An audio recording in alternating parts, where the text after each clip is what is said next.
Hi everyone, welcome back to yet another lecture in history. This time your topic is challenges to Indian democracy.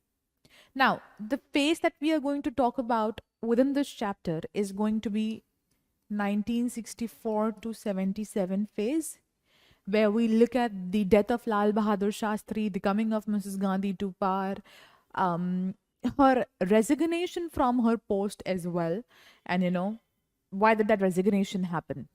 Practically because of the proclamation of emergency. So these are the pointers which we'll discuss about in this chapter. Let me take you to a few years back. Year 1962, Sino-India War. In the chapter of India's foreign policy, we'll once again discuss this, that how did Jawaharlal Nehru, he failed to understand what did China want. Practically because he had come up with the Panchsheel principles, so he and China, they had come up with Panchsheel principles. So Jawaharlal Nehru thought that China is not going to be aggressive, but that was not what the case was. The Tibet issue and the disagreement on boundaries, all that led to the attack on India in the year 1962, which led to the Sino-India War. After that, Jawaharlal Nehru died. Came to power Lal Bahadur Shastri. Now, Lal Bahadur Shastri was supported by the chairperson, the leader of the Congress party then, K. Kamraj, and he supported Lal Bahadur Shastri, and he came to power. Lal Bahadur Shastri came to power as the next Prime Minister of India. Lal Bahadur Shastri, while he was in the seat, we saw another war happening, the 1965 Indo-Pak War, where India was successful, but at the same time not successful. Why not successful? Because Russia intervened and we were forced to sign the Tashkent Agreement, immediately after which Lal Bahadur Shastri passed away. So we lost two great prime ministers of ours. And that's when, K. Kamraj once again supported Mrs. Gandhi against the Deputy Prime Minister Morarji Desai. And Kamraj made Mrs. Gandhi the next Prime Minister of India. She was enjoying the support of the party, but within a few, months, we see factionalism within the Congress party itself. They were because of a lot of reasons. So now we will discover what were the reasons for the factionalism within the Congress party. Okay. So in this chapter, we're going to talk about syndicate and factionalism. We'll talk about the elections of 1967 to elect Mrs. Gandhi. We'll talk about the Naxalite movement, the JP movement, emergency criticism, and its revocation. Okay. Coming to syndicate. Now, I told you, K.K. Kamraj, the president of All India Congress Committee, he brought Shastri to power. Okay. He also favored Indira Gandhi over Morarji Desai. Now, what happened at the same time while K.K. Kamraj was supporting Indira Gandhi over Morarji Desai? There was this party, Samyukta Vidhayak Dal, which was winning elections over several states of Hindi belt, North India. Okay? And simultaneously, you will also see that Mrs. Gandhi's views were totally in contrast to the views of the original, or let's say the previous leaders of the Congress party, most of the other leaders of the Congress party. So the ideology clash brought them to start a new party called Congress R. Okay? It was Congress R, that was Mrs. Gandhi's party. Okay? And it was in total opposition. The section of the old Congress leaders was called Congress O. Gandhi, she took over the control of finance portfolio at the same time from Morarji Desai. And you will see that she passed the privy purses, abolition of privy purses, and nationalization of 14 banks. She nationalized 14 banks, which did not go down well, especially the privy purses. So all the princely states, the erstwhile princely states in India, the leaders of those erstwhile princely states who were enjoying a certain sect of, pension from the government. And now that act has been passed and their pension had been abolished technically. So this did not go down well with the people of India, with the erstwhile princely states leaders. And because of these few decisions, her that is Mrs. Gandhi's ideology was not matching the ideology of the older Congress leaders, and we saw a split in Congress. Then came the election of president, while the other older Congress leaders, they supported Sanjeeva Reddy, N. Sanjeeva Reddy or Neelam Sanjeeva Reddy. Mrs. Gandhi, she supported the Vice President V.V. Giri, who also filed for the he filed his nomination for or the, nomination papers for the elections. Ultimately, you will see that V.V. Giri, he wins the elections and he becomes the next president of India.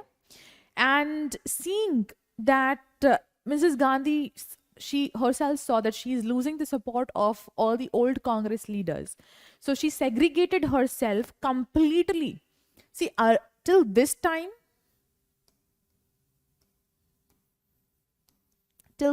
you will see that we did not see a proper separation. Like we saw a clash of ideology, a Cold War situation within the party, but we did not see a formal separation. Here came the formal separation. Okay?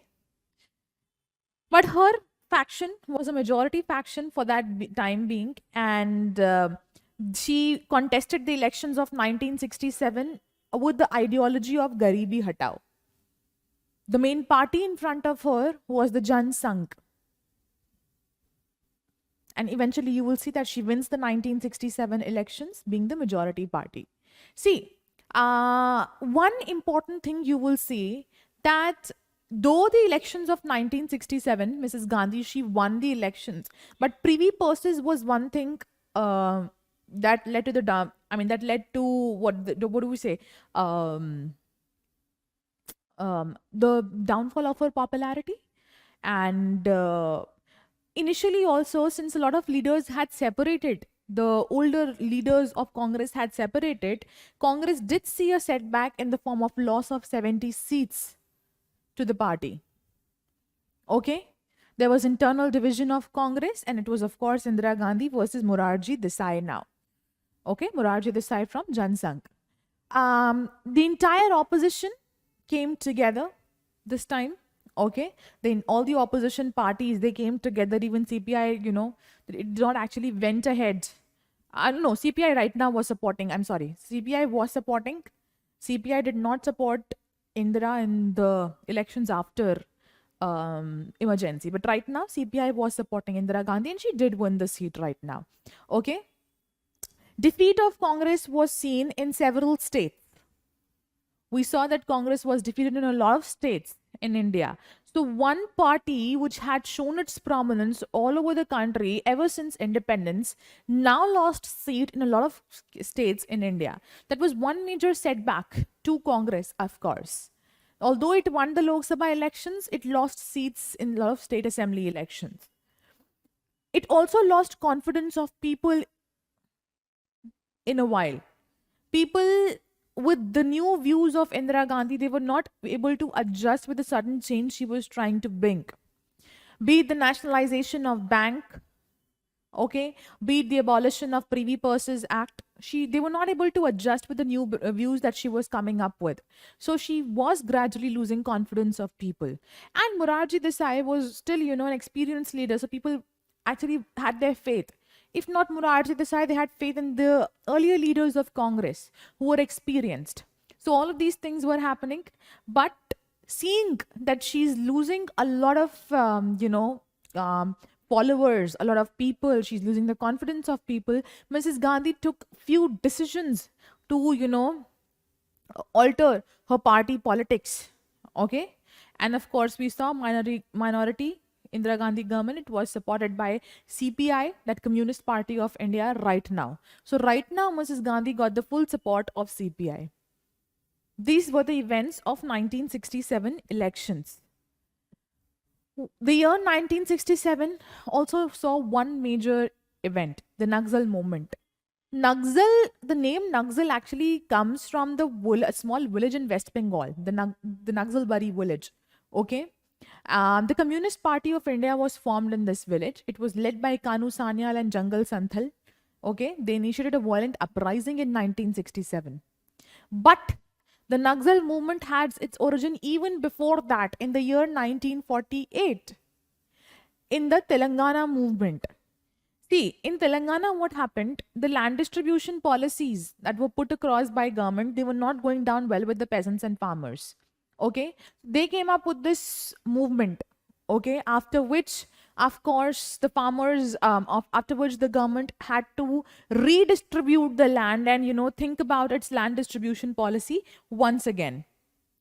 See, um, the local peasants, they were not happy about the inefficient rules that were put across. Okay, and thereafter, of course, they came up with a movement so that the government could realize what it was doing. The movement was organized by Communist Party. I mean, the leaders of Communist Party, though it did not have a formal name then. After 4 years, it also got a formal name, the Communist Party of India. Okay, so I told you the movement was partially successful.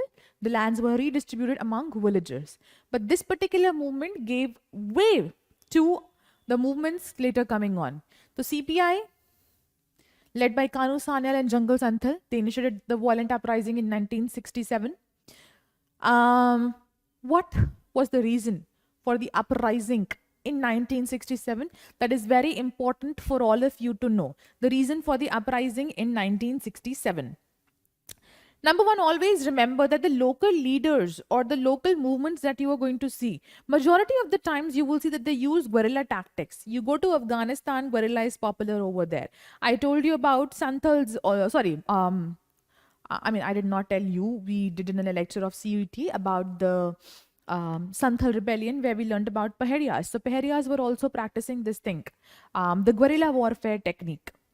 All right. So this particular technique was used by the people here in this thing, in the movement, in the Naxalite movement. Okay. Coming to the Naxalite movement, I told you it was started by Kanu Sanyal and Jungle Santhal. They initiated a violent uprising. Later on, you will also see that Siliguri Kisan Sabha, it also declared support for the movement. And thereafter, this uprising took to arms also. A few days after that, a sharecropper near the Naxalbari village, she was attacked by the landlord's men over a land dispute. Okay. And there was a police team that arrived to arrest the peasant leader. But then even the police team was, attacked by a group of tribals led by Jungle Santhal. So the policemen were killed. A lot of policemen were killed. See, these Naxalites, they were influenced by the ideology of Mao Zedong plus Lenin, Stalin, similar ideology. So they were influenced by the ideologies of these people. I told you that the land distribution thing was reorganized by the government, but the redistribution was also not going down well with the peasants and the farmers. They were still being exploited on a great scale, so they had to come up with this violent uprising. Okay, the police were ambushed by the Jungle Santhal, and this all contributed to the Naxalbari movement. That's the gist of the Naxalite movement that you need to know about. Origins in the Telangana movement, 1948. Okay, the main reason why did the uprising happen was because of inefficient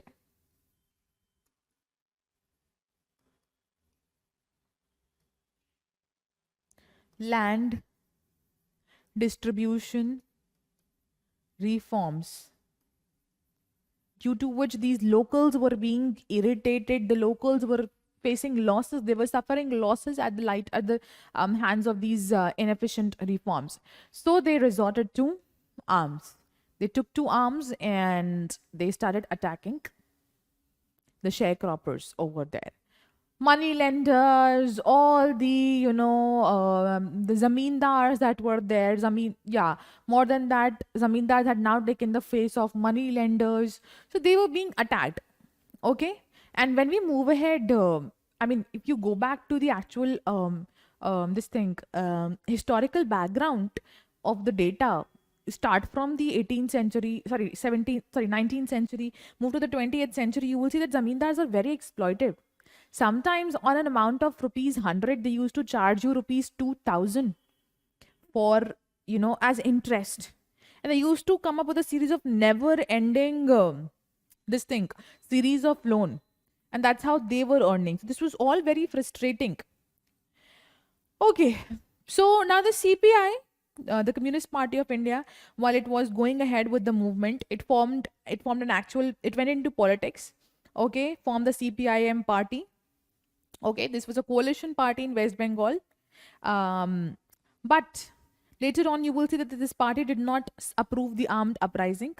Okay, all the leaders and a number of Calcutta sympathizer who were supporting the armed uprising, they were expelled from the party. All right. Coming to the main root of the conflict, why did the Naxalbari movement happen? The main root of the conflict is inefficient land distribution reforms. But what was there in this reform? Why did all this happen?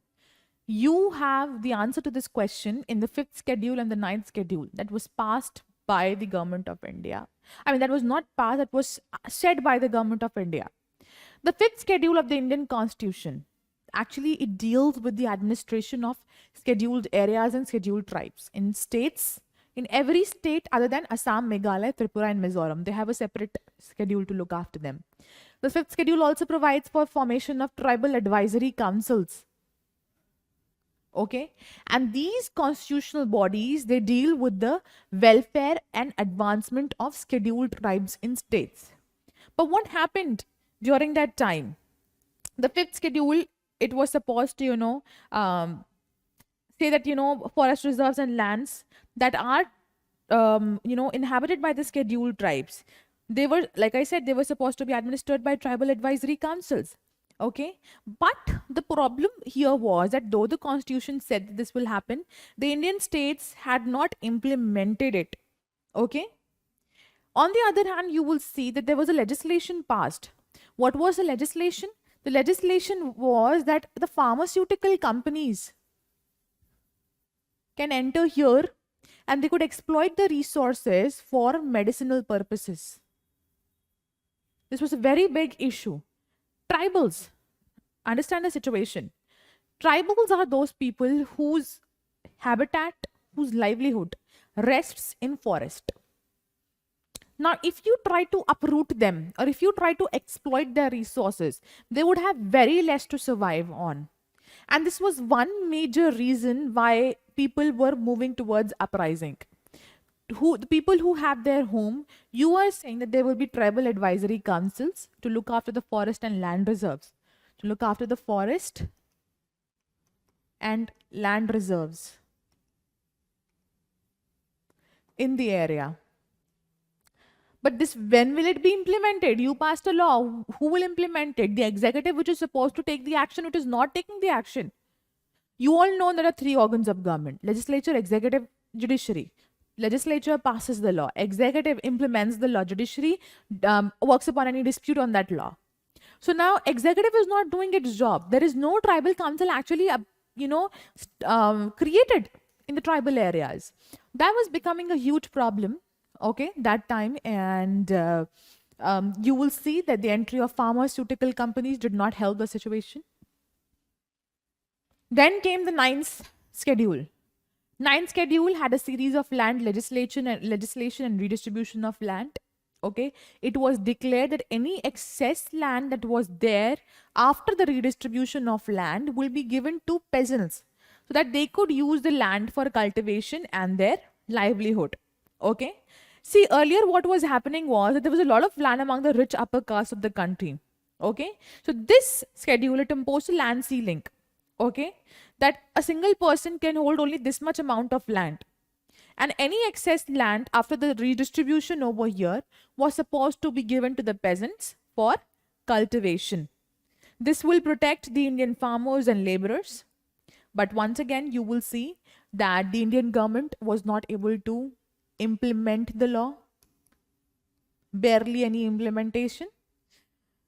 So these land distribution reforms, which were inefficient, they led to the violent uprising or the Naxalbari movement or the Naxalite movement, as you call it.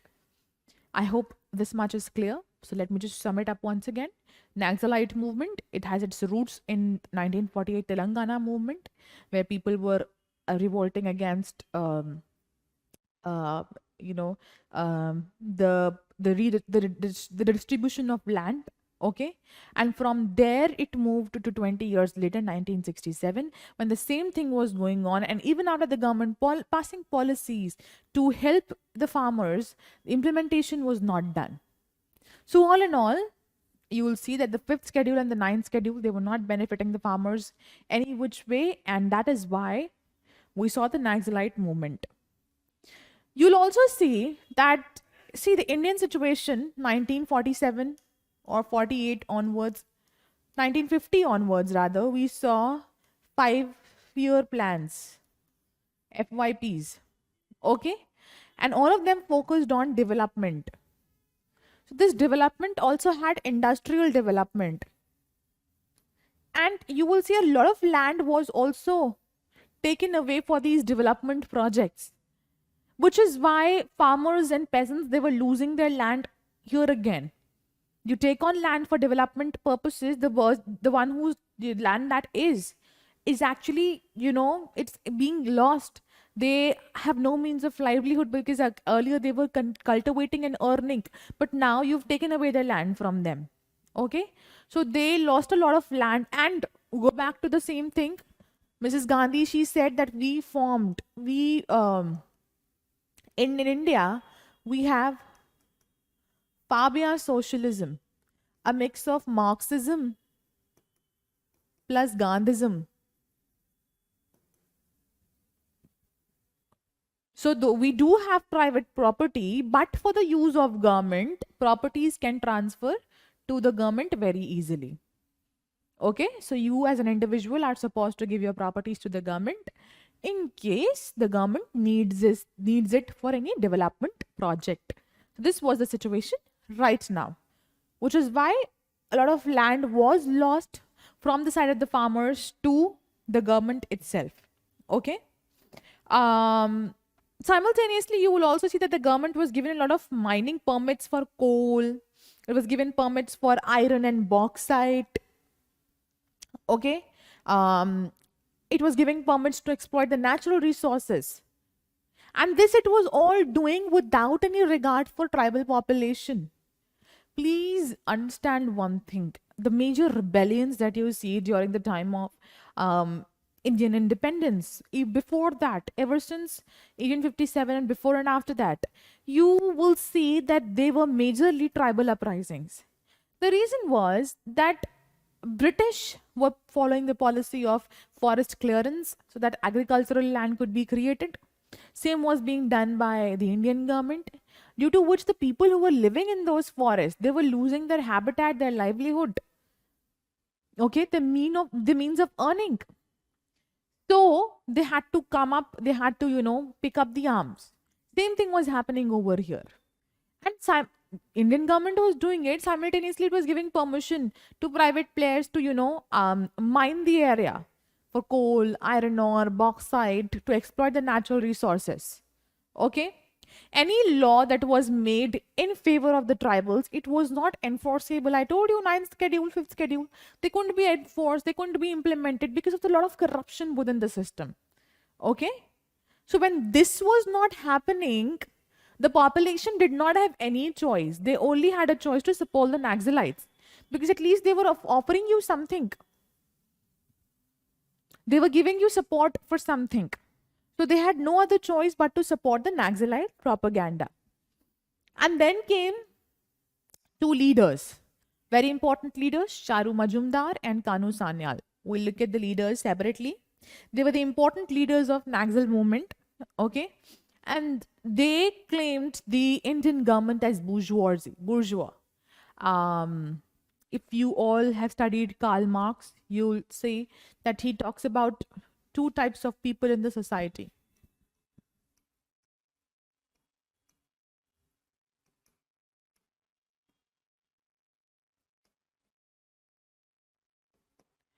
The Marxist theory or the capitalist theory, it talks about two types of people in the society. Bourgeois, or proletariat, and it was given soon after the Industrial Revolution. While it was going on, the theory came up. Now, bourgeoisie, they are the elite class. Okay, bourgeoisie, it referred to the bourgeois or bourgeoisie, how whatever you call it. Bourgeois is what we call it. Refers to elite class. And proletariat are the working class people.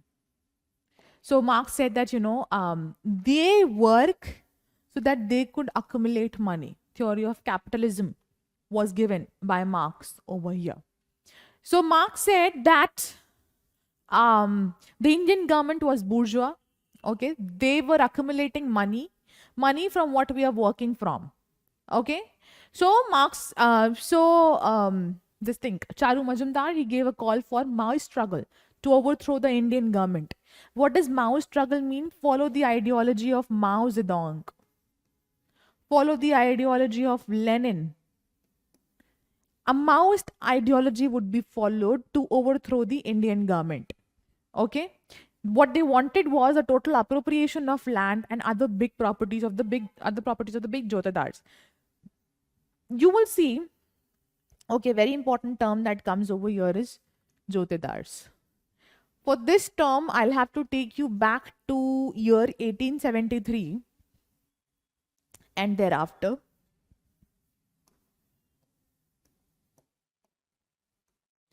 Uh, 1873, Lord Cornwallis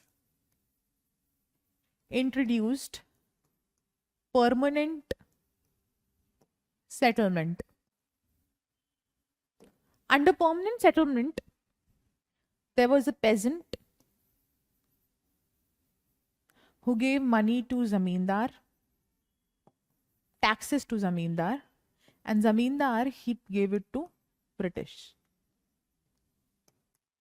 But this peasant category was divided into two, rich and poor. The rich ones were called jotedars. Okay? The rich peasants were called jotedars, and their property, what happened was, the poor peasant, he worked for him also. He was the one majorly exploited. Soon you will see that they also became a money lending class.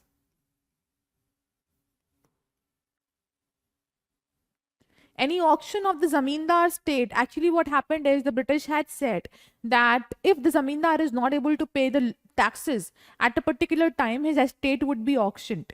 So any auction of the zamindar estate, the jotedars sat in that auction.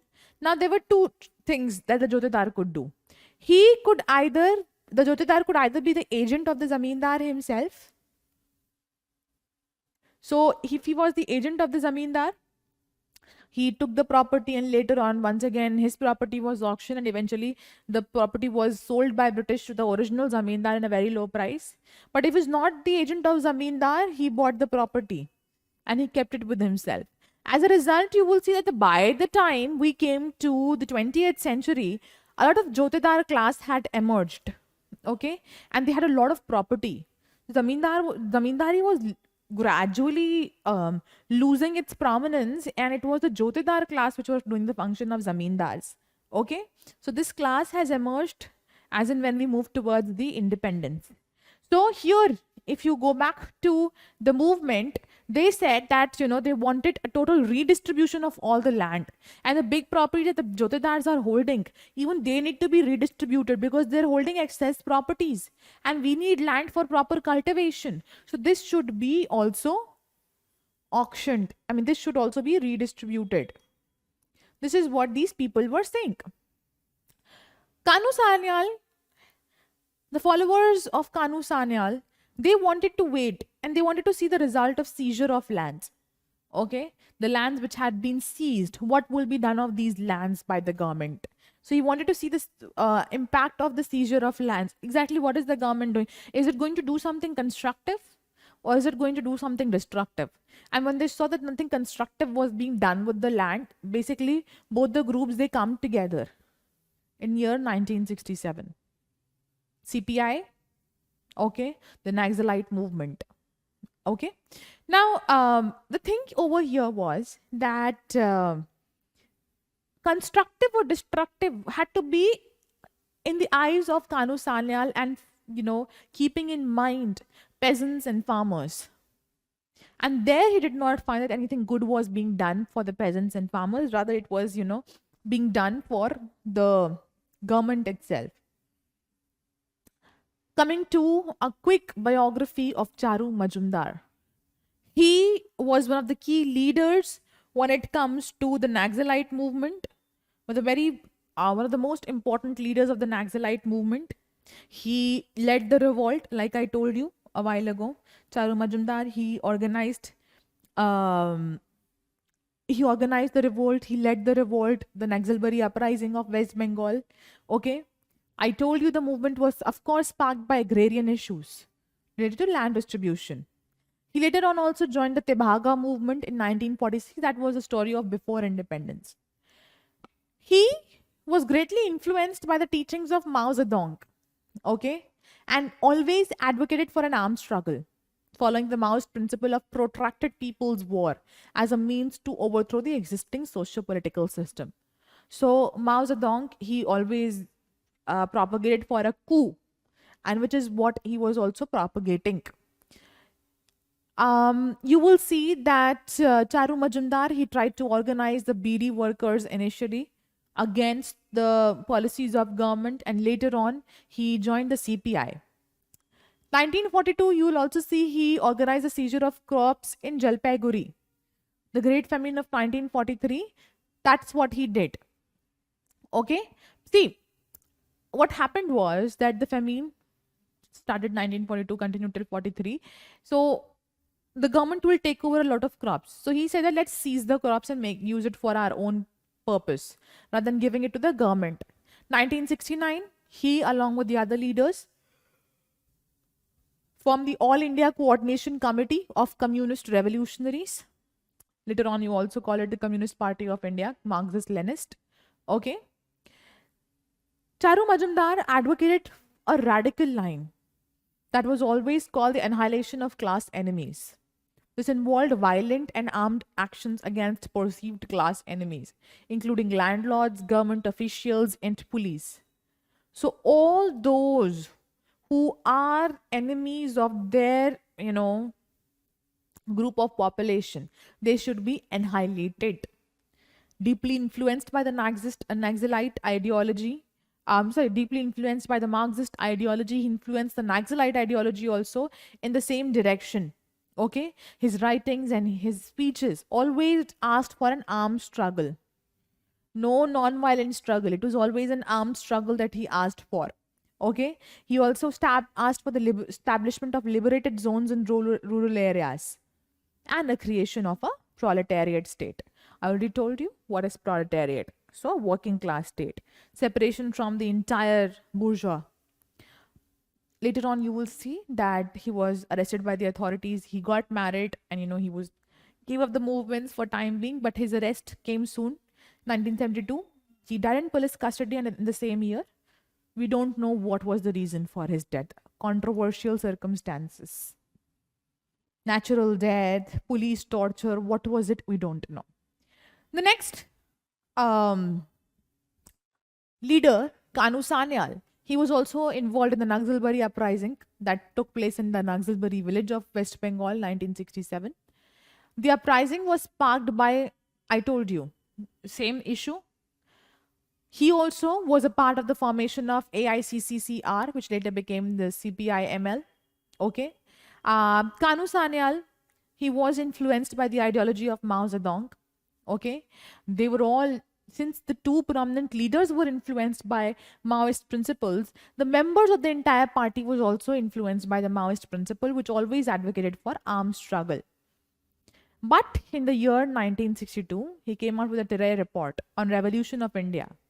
And there he openly denounced the anarcho-nihilist policies of Charu Majumdar and his followers. We saw a separation over here in 1962, where he said that Charu Majumdar, more than, moving towards for our lives, he's going anarchist. And, we want a total, we want a total removal of such policies from our party. So he denounced the anarcho-nihilist policies of Charu Majumdar. Separation happened, but once again they came together in the year 1967 during the Naxalite movement. Okay. Formation of CPIML, I already told you. Though they had ideological differences, but they came within the Naxalite movement. They fought together in the Naxalbari village. Fighting together was done fine. But after the fight of 1967, you once again see a split because of the ideological differences. And it's not a two-way split. You will see more splits also. Okay. You will see that Kanu Sanyal, he remained associated with the movement for a lot of time, but he also witnessed the internal divisions of the CPI-ML itself. Later on, he distanced himself from the aspects of Naxalite movement. Okay. Though he was arrested in 1970, he was later released. Until 2010, he was living his life when he passed away in 2010. People say that he passed away because of suicide. This isn't, all of this is not much important for you. It's just a biography of these two people so that you can connect the dots. So you will see that Charu Majumdar, Kanu Sanyal, they were very different in their ideological perspectives. Both of them followed Maoist policies, but Kanu Sanyal used to say that Charu Majumdar's Maoist policies are more towards anarchy. Rather than going for a democracy, he's becoming anarchist. So he wanted to totally, stay away from his policies. They had to come together for the 1967 movement, but once again after that, the entire party saw a split. One of the very prominent movements in India, the JP movement.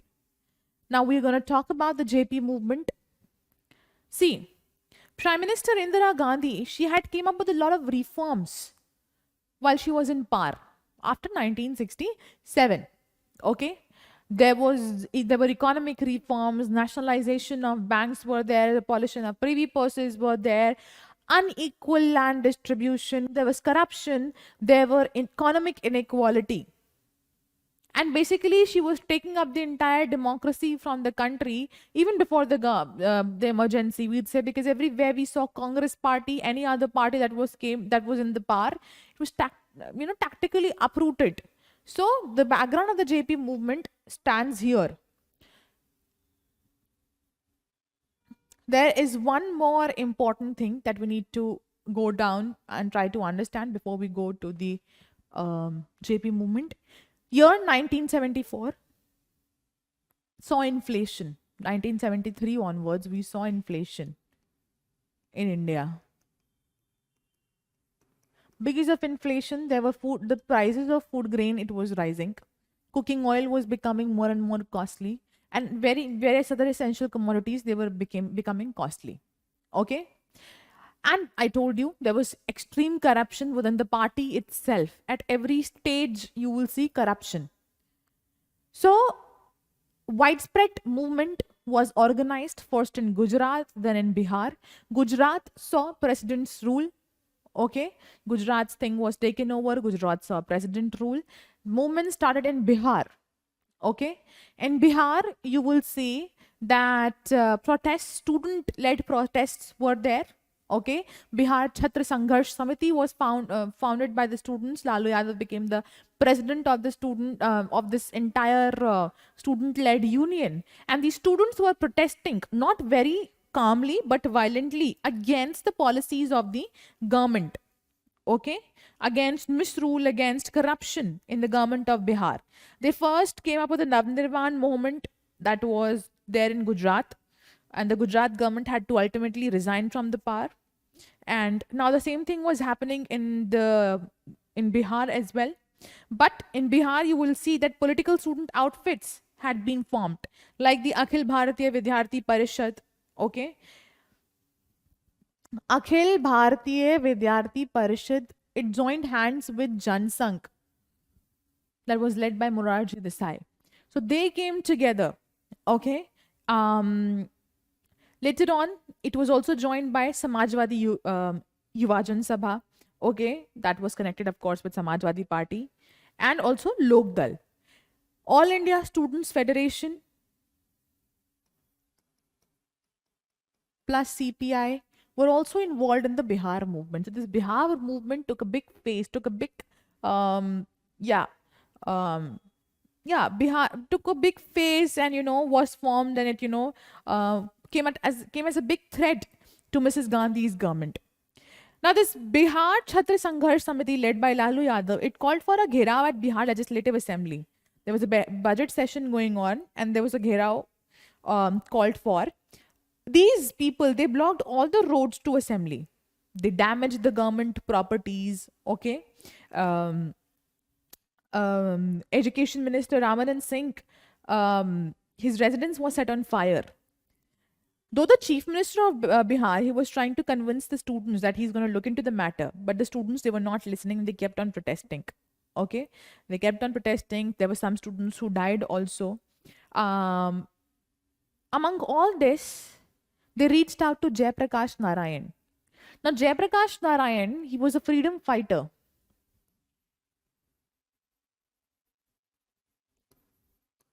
And he joined the movement, making it very clear that I'm not joining it for political purposes. I'm rather joining it to liberate you all from the injustices, similar injustices which were rendered to us during the British rule. So he joined the movement. He said that, I'm going to be here to liberate you all. It's not more of a political turn, it's more of a social turn rather.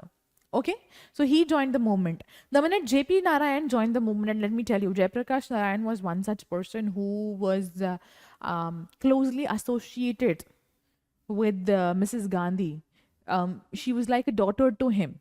Okay, so the students' movement gradually, of course, with the involvement of JP, assumed a national appeal and a political character.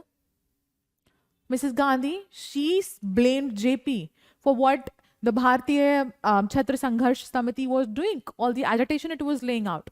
Contrarily, Narayan, he said that Congress should be dismissed from Bihar and there should be a total revolution in social, economic, and political spheres of the country. There were a series of bands organized. Even the employees of railways, they announced a nationwide strike. You'll see for days the railways were not working, but later on they of course started working because Mrs. Gandhi's government did not actually pay heed to it. 1975, Jayaprakash Narayan, he led a march to the parliament. Okay. You will see one thing, that the Bihar and Gujarat agitations, they were not singularly agitations against the state government of Bihar and Gujarat, but they were agitations against Mrs. Gandhi's government altogether. Because her government was the one being corrupt. Her government was the one which was, not doing anything for the inflation. Gujarat saw president's rule. Mrs. Gandhi later exploited 356 also.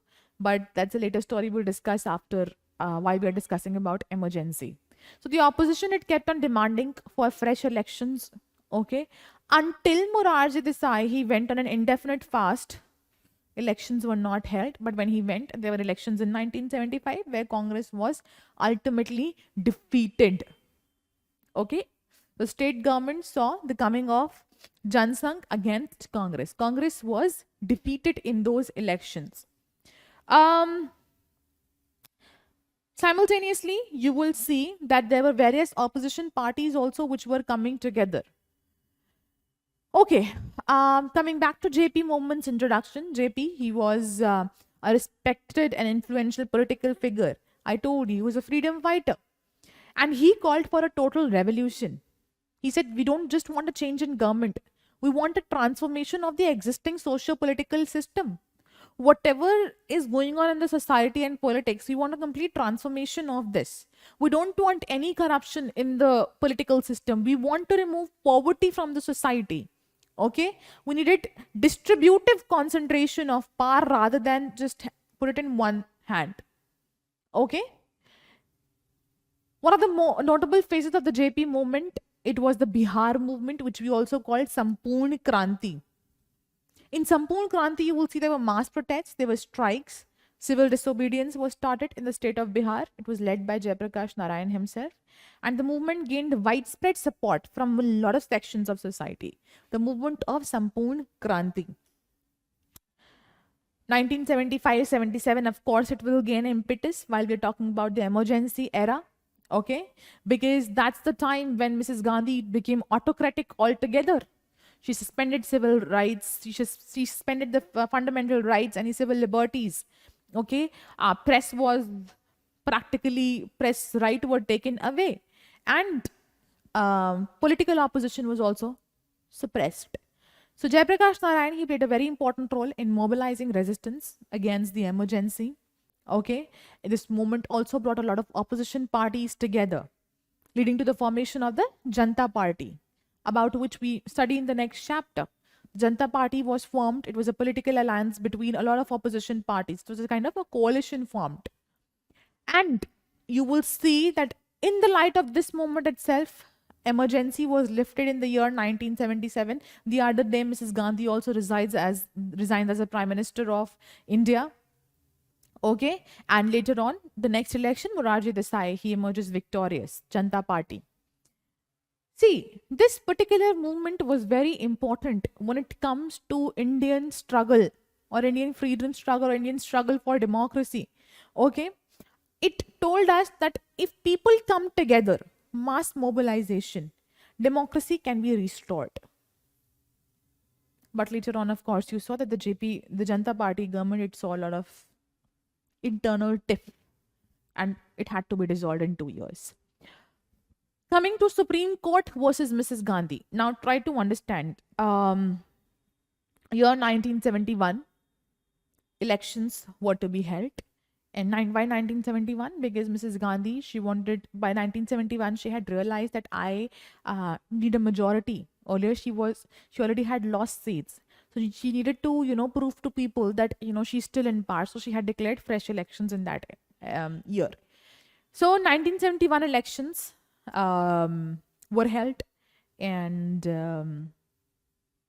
papers were filed in the court saying that Mrs. Gandhi is using illegal methods of her election propaganda.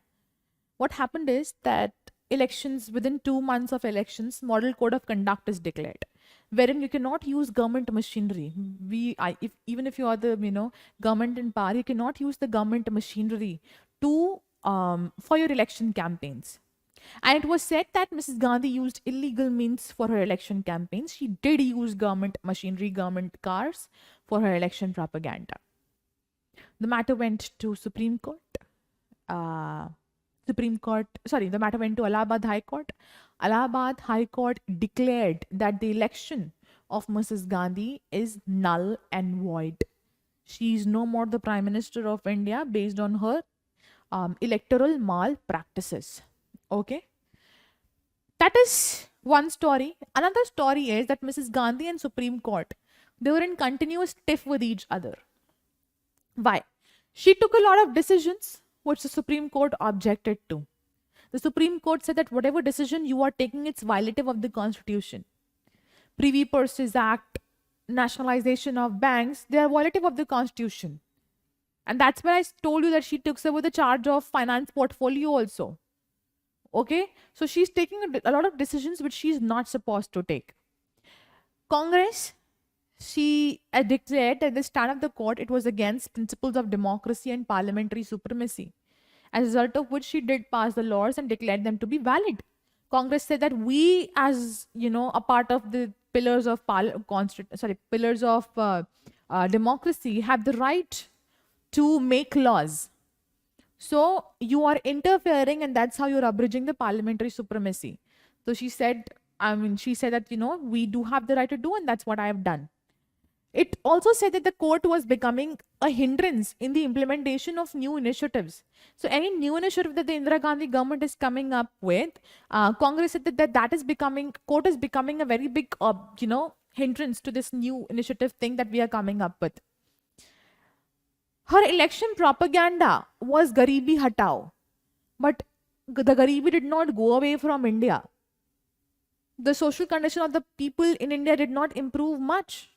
And especially the 1971 war, even the US government stopped all its aid to India. So people were going apprehensive of Mrs. Gandhi's government. In the international market, the price of commodities, it rose manifold. There was a lot of hardship going on. There was low industrial growth, very high unemployment, agricultural productivity was there. Because of less industrial growth, the government froze the salaries of its employees so that its expenditure is reduced. And then year 1972-73 also saw the failure of monsoon, decline in agricultural productivity. Okay, food grain output declined by 8%. All of this led to rising of prices, which you of course see in the Gujarat and Bihar movements, how the rising of prices happened and how people were revolting against the price rising. During the JP movement, Jayaprakash Narayan, he traveled throughout the country. About Morarji Desai, I already told you. Okay. Same day when Congress lost, Mrs. Gandhi's elections were declared void by the Allahabad High Court, but she did not adhere to the order. She moved the Supreme Court. Okay. 4 years later, you will see that Supreme Court put a conditional stay on her dismissal order, and the court said that, we'll of course discuss it. Why did this happen? I'll tell you in a while. Why, even though we were seeing that her elections are null and void, why did we have a stay on it? We'll discuss this in a while. You'll get the reason for it. Mrs. Gandhi was seeing a lot of things going against her at the same time. In light of the JP movement, High Court's order, people's opposition, she declared emergency. Under Article 1952. Oh my God. Under Article 352, not 1952. 352. She declared emergency. Before we come to the discussion of emergency, let's talk about exactly why did Supreme Court put a conditional stay on her order. With the judiciary, earlier, 1971 onwards and even before that, Mrs. Gandhi had 3 constitutional issues. Number 1, fundamental rights.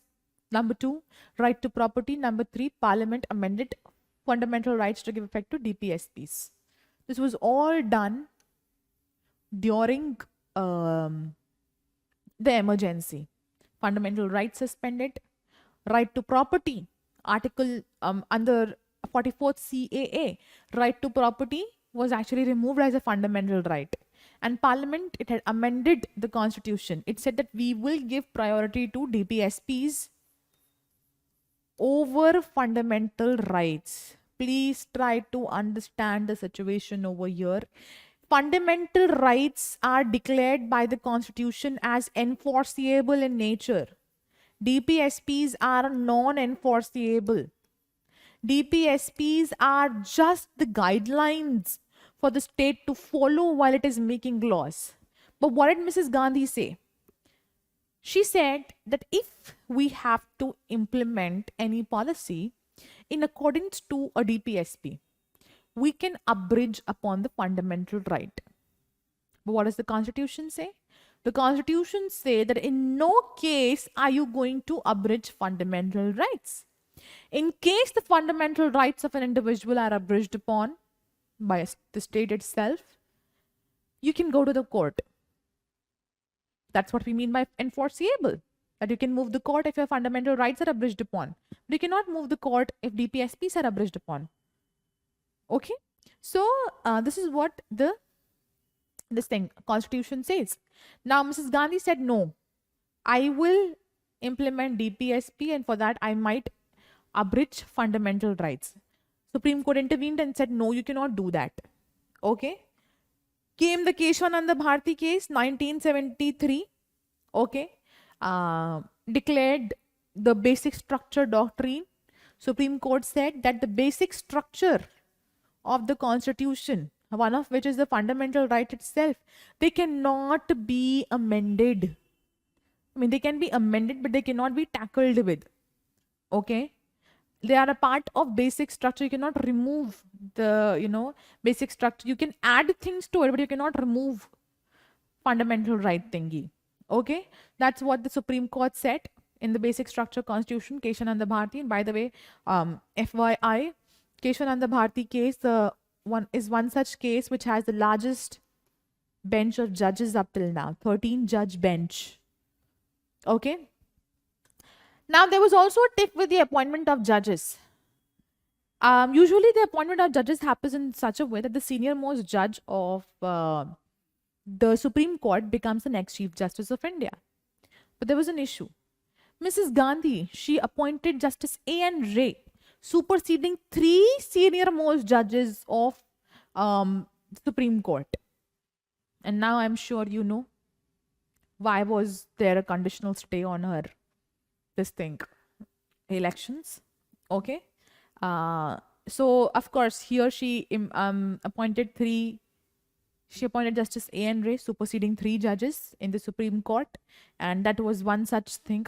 Nowadays you cannot do that because of a lot of changes within the constitution. In between we saw NJAC being National Judicial Appointments Commission thing coming up, and a lot of changes have been made to the procedure of appointment of judges, but earlier it wasn't there. Okay, so she exercised her autonomy over the decision, and she appointed him. There was also, what did she say? That she said that we needed a committed judiciary, a judiciary which is committed to the party, which shouldn't have been the case, because Constitution of India demands an independent judiciary. It doesn't demand a committed judiciary, it demands an independent judiciary.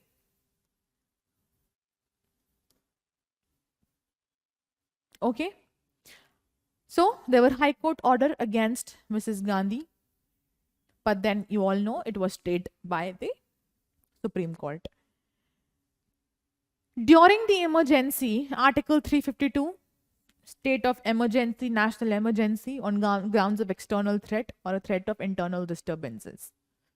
This is what she put on, that there was threat from internal discrepancies. The minute Indian Constitution, it is federal in structure and unitary in spirit. Federal, states do have power. Distribution of power is there. But the minute emergency is declared, federal distribution remains practically suspended and it becomes unitary. Fundamental rights were suspended. You will see that the minute emergency was declared, after midnight, the electricity to all major newspaper offices were disconnected. It was just the Indian Express which was working properly, and which was working against the government, clearly criticizing the government. Other papers were practically, working for the government and, saying what the government wants them to say. Early morning, a large number of opposition party leaders, they were arrested. Okay, the cabinet was informed about a special meeting at 6 a.m. on June 26. Okay, and after everything had happened, that is when the cabinet was informed that, oh, you have an emergency thing. But this is not what is done in normal circumstances. There's a discussion in the parliament, and that's when an emergency is declared. It's not upon the discretion of one person that you declare emergency. Okay, there was destruction of the slum and low-income housing in the Turkmen Gate and the Jama Masjid area. Okay, preventive detention, anybody who they felt that could be a threat to the integrity of the country. The government of Mrs. Gandhi, they arrested them. The executives arrested them. They detained them. Okay, and Prime Minister practically got the authority to rule by decree. Okay, what were the consequences? And by the way, in the same year, when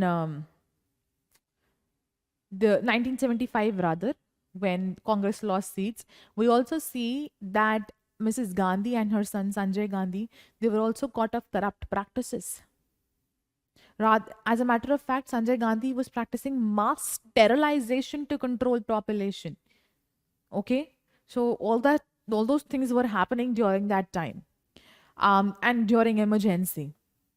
So, apprehending social and communal disharmony, Mrs. Gandhi, she banned RSS and Jamaat-e-Islami, came up with preventive detention, I told you. In April 1976, the Constitution Bench of Supreme Court, I told you, it accepted the government's plea and said that Mrs. Gandhi's election is totally fair. Newspaper like the Indian Express and the Statements, only these were the ones who protested against censorship. What they did was they did not print anything. They came up with papers and they left blank columns in the editorial section. Editorial section is the section where people express their views. The paper left these columns blank just to symbolize that it had been censored. There were writers, okay, who were awarded with Padma Bhushan and Padma Shri. They returned their awards. And came the 42nd Constitutional Amendment Act. Now, about 42nd Constitutional Amendment Act and 44th Constitutional Amendment Act, you'll study in the next chapter in great detail. I'm going to take up in the next lecture in great detail, so don't worry about it. The two Constitutional Amendment Acts that were passed. Okay, so amendment to Constitution, misuse of Article 356, that's President's rule, was done. Basically, President's rule states that if the governor of a state finds, it's not verbatim, of course, or yeah, if to him it seems fair that, the government, the constitutional machinery of the state is not working properly, he can reach out to the president and the president can declare a president's rule over that. The parliament can take control, the center can take control of that state. So president's rule was applied on Gujarat and Tamil Nadu. You will see that the films which showed emergency in its true light, Kissa Kursi Ka, Nazbandi, Andhi, this was on Sanjay Gandhi's mass sterilization, Andhi of Gulzar. Here Shabana Azmi is the one who's acting. They were all banned. Even their posters were banned at that time. Okay. The Press Council of India was reformed after emergency. That's a later story that, it was reformed to support what is right, to maintain democracy. But that's a later story that happened. Okay. There was one more thing I was going to tell. Now I've forgotten. Let it be. If it comes to my mind, I'm going to tell. So all this thing happened. Yeah. Salman Rushdie's Midnight Children. I'm sure most of you might have heard that. Salman Rushdie's Midnight Children, it was stopped from circulating. Okay. It wasn't presented at the International Films Festival because that also talked about the emergency era. So all these things, they were totally censored by Mrs. Gandhi's government. When we come to talk about the lessons from emergency, it did two things. It brought out both the weaknesses and strengths of India.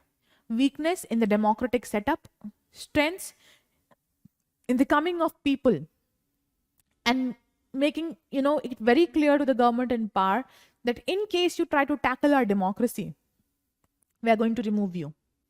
That's what happened. 1977, Mrs. Gandhi, she lifted emergency and the next day she resigned. Next elections, Janata Party government, it came to power. Okay, the democracy was, of course, easily restored with the losing of Mrs. Gandhi in the next election. Okay, ambiguities regarding the emergency provisions. There were Article 352 had some ambiguous terms. So they were resolved. What was the ambiguous term? The internal emergency can be proclaimed only on grounds of armed rebellion.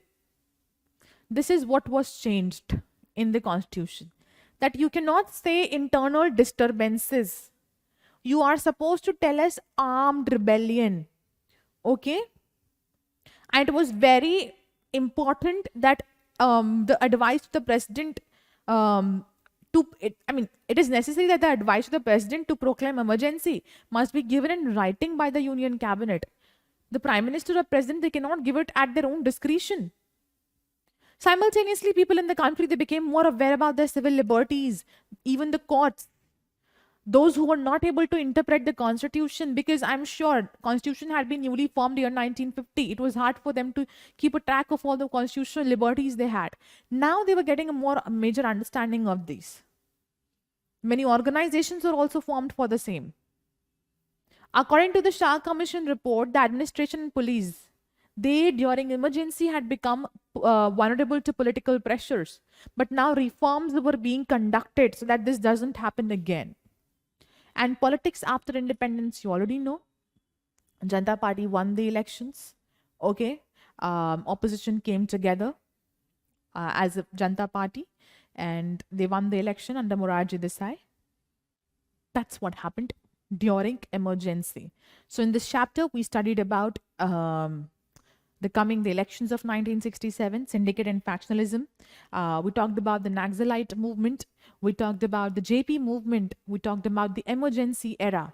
Okay, the revocation of emergency, the implications of emergency, and how strong a setback did Mrs. Gandhi's government see. But you will see it's not for long. Janata Party rules for just 2 years thereafter, due to internal differences. And first Morarji Desai, when he resigns in a matter of 1.5 years, Chaudhry Charan Singh then comes and he is not able to rule for even 2 months. The government collapses and Neelam Sanjeeva Reddy, that's the new prime minister, the new president of India, he calls for fresh elections. And that's when Mrs. Gandhi, she apologizes to the people of India. She once again comes up with this slogan of Garibi Hatao, and she wins the faith of people in the next elections. So that is what happens in, till 1964 to 77. 77 onwards, we're going to study in the next chapter. That's pretty much it about this lesson. Any questions, do let us know.